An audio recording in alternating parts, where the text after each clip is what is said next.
আসসালামু আলাইকুম রহমতুল্লাহ বরকাতুহু। তে বন্ধুগণ, আশা করি আল্লাহ পাকের অসীম রহমতে সকলেই সহি সালামত আছেন। তো কবি গাজ এক্কাসাল ইউটিউব চ্যানেল 017140885009 এর পক্ষ থেকে আপনাদের সকলের প্রতি রইল একান্ত আন্তরিক শুভেচ্ছা ও ভালোবাসা। তো বন্ধুগণ, এখন আপনাদের সামনে যে বয়ানটা রাখবার চেষ্টা করব, বয়ানটার নাম হলো 1971 সালের স্বাধীনতা যুদ্ধে শহীদের সংখ্যার সংস্কার। অর্থাৎ 1971 সালে যে আমাদের প্রথম স্বাধীনতা যুদ্ধটা হইল, সেই যুদ্ধে শহীদের সংখ্যার সংস্কার। কারণ হলো ওই আমরা ইতিহাসে যা পড়ি বা পাঠ্যপুস্তকে যেটা, সেটা হলো 30 লক্ষ। বঙ্গবন্ধুই ঘোষণা করছেন যে 30 লক্ষ, কোনো গোনা নাই, কিছু নাই। ওই ভারতের প্রলোভ মানে ওই চাপে পড়ে 30 লক্ষ বলছে। কেন বলছে জানি না, কারণ ওই তারপরও বোঝা যায় ওই বেশি করে বলতে বলছে ভারত। এটা প্রেক্ষাপট আছে, সবাই জানে। ভারতের সাংবাদিকরা বেশি করে বলতে বলছে, এতে পাকিস্তানের দুর্নাম আরও বেশি হইল। তো যা হোক, সেই 30 লক্ষণই বললেন, সেইটাই প্রচলিত। পরবর্তীতে কয়েক মাস আগে মেজর ডালিম মহোদয় তার একটা ইন্টারভিউতে বললেন যে 30 লক্ষ তো নয়, 3 লক্ষ শহীদ হয়েছে। তা আমার কথা হলো, ওই বঙ্গবন্ধু যেটা বলছেন এটা কিন্তু কোনো গোনাটা না, কিছু না। ওই ভারতীয়দের সন্তুষ্ট করার জন্য বেশি করে বললো যে পাকিস্তানিরা বেশি অত্যাচার করছে, বেশি মারছে। এটা হাবা জোবার মতো একটা বৈরাত হইল আর কি। আর মেজর ডালিম মহোদয় যেটা বললেন, ওটা তো তিনি গুণে বলেন নাই। না গুনলেও তিনি তো যুদ্ধ করছেন। বঙ্গবন্ধু তো দেশে আসলো না যুদ্ধকালে, উনি তো কিছু জানেই না, এমনি কইল। বাস্তব বহির্ভূত না, অতিরঞ্জিত, অতি বেশি। আর ডালিম মহোদয় যেটা বললেন সেটার অনেকটা বাস্তবতা আছে, কিন্তু তিনি ফিল্ডে ছিলেন, দেশে ছিলেন, যুদ্ধ করছেন তিনি। তারটার সাথে বাস্তবের অনেক মিল আছে, তারপরেও তো গোনেন নাই তিনি। কিন্তু আমার কথা হলো, এমন একটা ইতিহাস, এটার তো একটা সঠিক সংখ্যা থাকার দরকার তার, ওই শহীদের। আর সংখ্যাটা বের করা কোনো কিছুই না। তা আমি দুঃখিত, 53টা বছর গেল বাংলাদেশের বয়স। আপনার কত সরকার গেল আইলো, এই সাধারণ একটা জিনিস সঠিক তথ্যটা কেউ বাইর করলো না।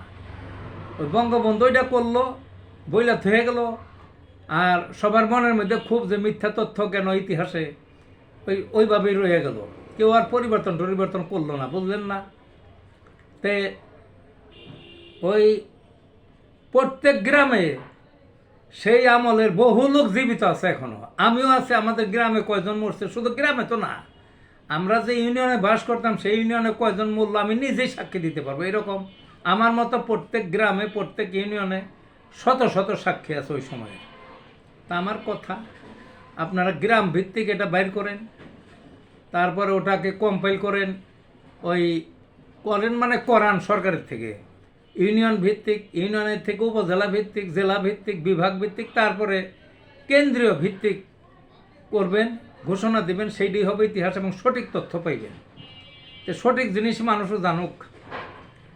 বাড়াইও দরকার নাই, কমেও দরকার নাই। বাড়াইলে যে বাংলাদেশের মান মর্যাদা খুব বাইরে গেলো বা কমে গেলো তা না, আর কমিয়া কইলে যে খুব মান মর্যাদা কমলো বাড়লো তাও না।